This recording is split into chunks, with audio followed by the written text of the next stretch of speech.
Hello అందరికీ, welcome to అభినయాస్ vlogs. ఈరోజు మనం ఒక tasty veg dum biryani recipe చూసేద్దామండి. సో వెజిటబుల్ దమ్ బిర్యానీ కాబట్టి మనం ఇలా ముందుగానే అన్ని వెజిటబుల్స్ కట్ చేసుకొని ప్రిపేర్ చేసి పెట్టుకోవాలండి.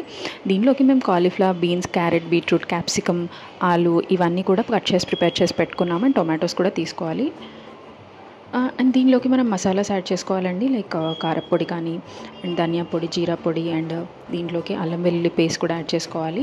సో ఇవన్నీ ఇలా చూపిస్తున్నట్టుగా మంచిగా మిక్స్ చేసుకోవాలి. అండ్ దమ్ బిర్యానీ కాబట్టి మనకి దీనిలో డెఫినెట్లీ పెరుగు అయితే యాడ్ చేసుకోవాలండి. సో దట్ మనకి ఇవన్నీ ముక్కలకు కూడా పట్టేస్తుంది. ముందే ఇలా యాడ్ చేసేసుకొని పెట్టేసుకుంటే పక్కన పెట్టుకుంటే రెస్ట్కి, సో దట్ మన ముక్కలకు కూడా మంచి మసాలా అనేది ఫ్లేవర్ పట్టేస్తుందండి. అండ్ ఇలా చూపిస్తున్నట్టుగా మంచిగా మిక్స్ చేసేసుకొని, అండ్ మనకి సరిపడా వాటర్ కూడా కొన్ని యాడ్ చేసుకొని పక్కన పెట్టేసుకోవాలి. లిడ్ క్లోజ్ చేసేసుకొని చూపిస్తున్నట్టుగా ఇలా లిడ్ కవర్ చేసి పెట్టేసుకోవడమే. అండ్ ఒక 10-15 మినిట్స్ సరిపోతుందండి దానికి రెస్ట్కి. అండ్ ఇలా రైతాకి మేము ఇలా ఆనియన్ చేసేసుకుంటున్నాము.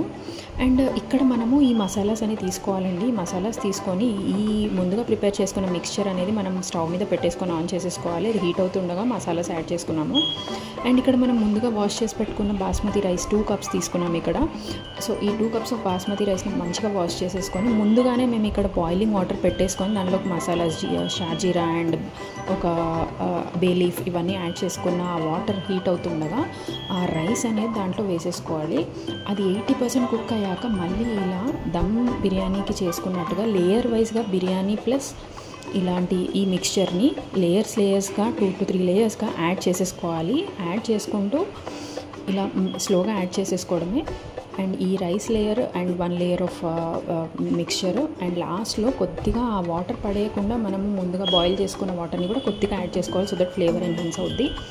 ఇప్పుడు ఈ మొత్తం దమ్ బిర్యానీ ఫ్లేవర్ పట్టాలంటే మనం ఇలా మంచిగా మూత పెట్టేసుకొని దీని మీద ఒక వెయిట్స్ అయితే యాడ్ చేసుకుంటున్నాము. సో దట్ మనకు దమ్ అనేది బయటికి వెళ్ళకుండా ఒక 20 మినిట్స్ దమ్కి పెట్టాక మాకు ఇలా అయిందండి రైస్. సో ఆఫ్టర్ ఆ దమ్కి పెట్టినాక వచ్చిన ఈ రైస్ టెక్స్చర్ అయితే చూడండి, చాలా సూపర్గా ఉందండి. Almost hotel style veg dum biryani లాగా వచ్చింది. సో డెఫినెట్లీ మీరు ట్రై చేయండి. And do subscribe to my channel Abhinaya's vlogs.